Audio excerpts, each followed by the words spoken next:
Assalamualaikum warahmatullahi wabarakatuh. Selamat bertemu kembali di video pembelajaran PPKN kelas 2. Di pertemuan kedua ini kita akan melanjutkan materi yang sebelumnya terkait dengan peranan pers di Indonesia, yakni bab 6. Jika di pertemuan sebelumnya kita telah membahas terkait dengan pengertian, fungsi, dan peranan pers di Indonesia, untuk kali ini yang akan kita bahas ini terkait dengan kebebasan pers di Indonesia. Pemerintah Indonesia memberikan kebebasan pers kepada masyarakat, namun kebebasan pers dalam hal ini bukan kebebasan yang tanpa batas, melainkan kebebasan pers yang dimaksud adalah kebebasan pers yang bertanggung jawab. Nah, apa itu yang dimaksud dengan kebebasan pers? Kita akan bahas di pembelajaran kali ini. Kebebasan pers di Indonesia. Makna kebebasan pers di Indonesia. Yang disebut dengan kebebasan pers, yaitu kebebasan mengemukakan pendapat baik secara tulisan maupun lisan melalui media pers seperti harian, majalah, dan buletin. Kebebasan pers dituntut tanggung jawabnya untuk menegakkan keadilan, ketertiban, dan keamanan dalam masyarakat. Menurut Dewan Pers, yang disebut dengan kebebasan pers, yakni kebebasan pers yang bertanggung jawab dan sesuai dengan pers Pancasila, karena makna pers bukan berarti bebas tanpa aturan, tetapi bebas yang dapat dipertanggungjawabkan sesuai dengan etika, nilai, moral, dan aturan yang berlaku di Indonesia. Jadi yang disebut dengan kebebasan, bebas setiap warga negara bebas mengemukakan pendapat baik secara tulisan maupun lisan melalui media pers. Media pers di sini bisa berbentuk harian, majalah, buletin, koran, atau melalui media elektronik lainnya. Ini yang disebut dengan kebebasan bebas tanpa ada tekanan dari siapapun untuk menyampaikan satu pendapat. Ciri-ciri pers yang bertanggung jawab ada beberapa. Yang pertama, memelihara ketertiban umum. Jadi ketika mengemukakan pendapat yang disampaikan tidak boleh mengandung provokatif yang bisa membuat masyarakat semakin kacau, tetapi harus bisa memelihara ketertiban umum. Ciri yang kedua, mengutamakan kejujuran dan fakta serta menghindari kebohongan. Apapun yang disampaikan, berita, pendapat, opini yang disampaikan harus sesuai dengan kenyataan atau fakta yang ada, tidak boleh mengada-ngada. Ciri yang ketiga, informasi yang diberikan tidak menyesatkan masyarakat. Ciri yang keempat, tidak menimbulkan keonaran dan keresahan. Ciri yang kelima, tidak melakukan pemaksaan kepada sumber informan untuk memberikan informasi, tidak boleh dipaksa. Dan ciri yang terakhir, tidak merusak asusila. Ini ciri-ciri pers yang bertanggung jawab. Kemudian ciri-ciri kebebasan pers di Indonesia menurut J. Siti Simorangkir. Yang pertama, pers yang bebas dan bertanggung jawab. Kemudian pers yang sehat, yang bisa membangun pendidikan masyarakatnya, pengetahuan masyarakatnya. Kemudian pers sebagai penyebar informasi yang objektif. Pers yang melakukan kontrol sosial yang konstruktif, yang membangun. Kemudian terdapat interaktif positif antara pers, pemerintah maupun masyarakat. Serta ciri yang terakhir, pers sebagai penyalur aspirasi rakyat, meluaskan komunikasi dan partisipasi masyarakat. Ini ciri-ciri kebebasan pers menurut Simorangkir yang ada di Indonesia. Perkembangan pers di Indonesia diawali pada pers di Indonesia merupakan hasil dari sebuah pergerakan nasional yang anti penjajahan. Pers bekerja untuk memperjuangkan hak-hak rakyat yang ditindas oleh kaum penjajah. Sehingga saat itu pers di Indonesia terbagi menjadi 3 golongan, yaitu pers kolonial, pers Melayu Tiongkok, dan pers nasional. Yang pertama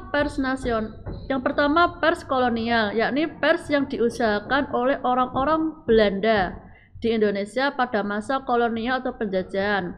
Tentu karena yang mengusahakan, yang membuat adalah orang-orang Belanda, tujuan dari dibuatnya pers ini oleh orang Belanda, yakni untuk membela kepentingan kaum kolonialis Belanda yang ada di Indonesia.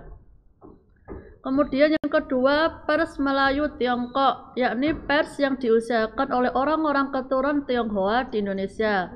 Pers Tiongkok ini meliputi koran, majalah dalam bahasa Tiongkok, Indonesia maupun Belanda yang awalnya diterbitkan dengan tujuannya yang sama, membela kepentingan golongan penduduk keturunan Tionghoa yang ada di Indonesia.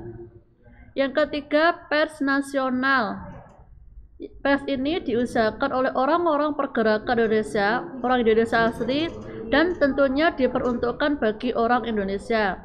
Pers ini bertujuan memperjuangkan hak-hak bangsa Indonesia di masa penjajahan. Tirto Hadi Surjo atau Raden Djokomono merupakan pendiri surat kabar mingguan yang disebut dengan Medan Prijaji atau Priyayi sejak tahun 1910 berkembang menjadi harian. Raden Djokomono ini merupakan tokoh pemrakasa pers nasional yang ada di Indonesia. Nah, sekarang kita akan bahas sesuai dengan periodisasi yang ada di Indonesia, perkembangan pers yang dimulai dari masa penjajahan Belanda sampai saat ini. Untuk yang pertama, masa penjajahan Belanda yaitu diawali pada tahun 1994 sampai 1811, kemudian dijajah kembali oleh Belanda di tahun 1814 sampai 1942. Tahun 1907, golongan kaum ningrat atau priyayi mempelopori terbitnya pers nasional yakni Mingguan Medan Priyayi. Pemimpin redakturnya adalah Tirto Diri Suryo. Kemudian di tahun 1910 Medan Prijaji ini terbit sebagai harian yang sebelumnya dikeluarkannya seminggu sekali. Kemudian di tahun 1910 diterbitnya setiap harian. Kemudian pers perkembangannya diawasi dengan ketat karena dikhawatirkan merugikan kebijakan politik pemerintah penjajah, yakni pemerintahan Belanda, yang merasa ketentuan pidana dalam KUHP atau Kitab Undang-Undang Hukum Pidana belum cukup memadai untuk mengendalikan pers. Sehingga selanjutnya diterbitkanlah aturan Persbreedel Ordonnantie oleh Belanda, yaitu aturan atau undang-undang tentang penghentian penerbitan pers yang diberlakukan terhadap surat kabar yang pemberitaannya dinilai membahayakan pemerintah penjajah.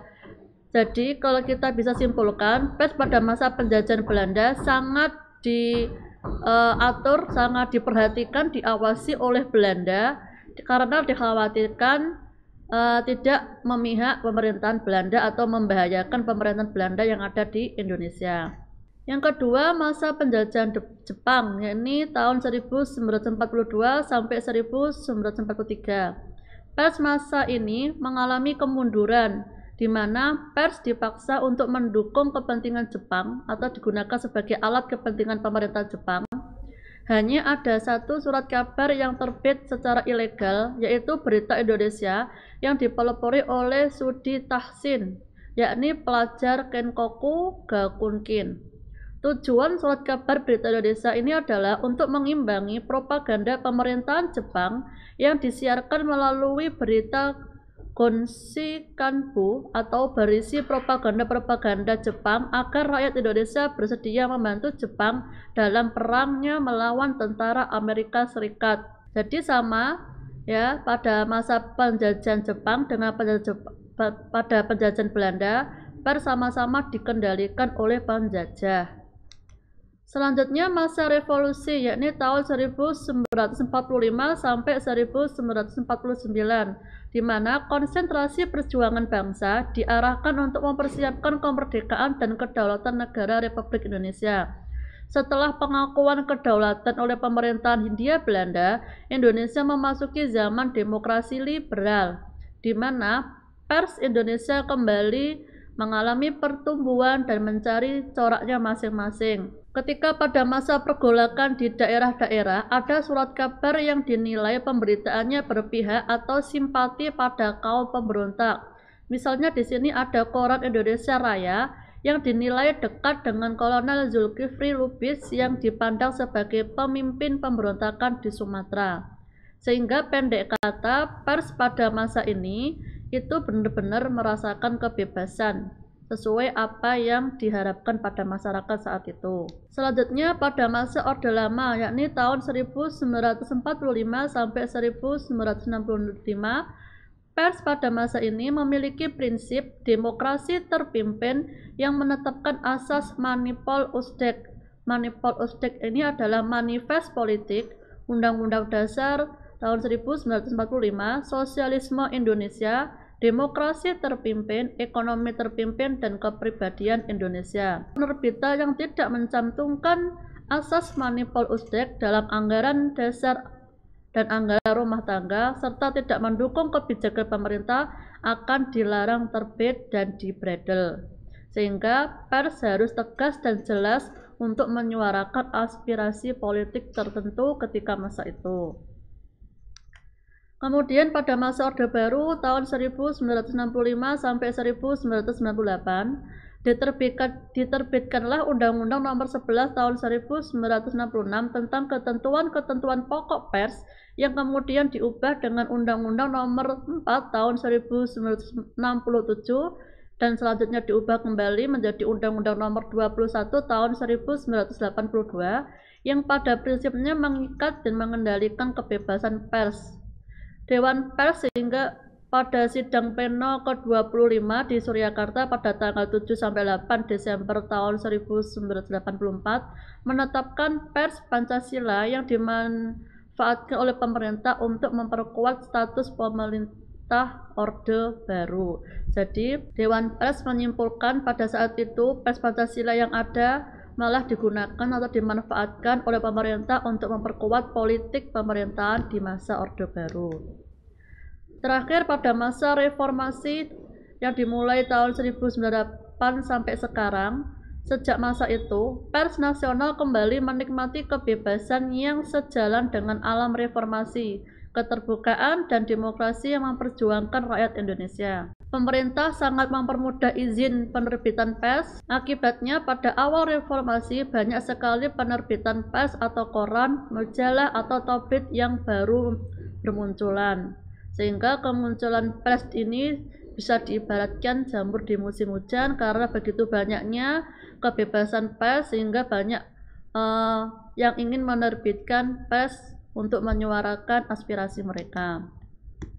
Sehingga kalangan pers mulai bernafas lega ketika pemerintah Indonesia mengeluarkan produk hukum yang menjamin kebebasan pers, yaitu Undang-Undang Nomor 39 Tahun 1999 tentang HAM dan Undang-Undang Nomor 40 Tahun 1999 tentang pers yang dengan tegas menjamin adanya kebebasan pers sebagai hak asasi warga negara. Selanjutnya, dalam mempertanggungjawabkan pemberitaan di depan hukum, wartawan memiliki hak yang namanya hak tolak. Tujuan hak tolak ini adalah agar wartawan dapat melindungi sumber informasi dengan cara menolak menyebutkan identitas sumber informasi. Hak tersebut dapat digunakan jika wartawan dimintai keterangan oleh pejabat penyidik atau dimintai menjadi saksi di pengadilan.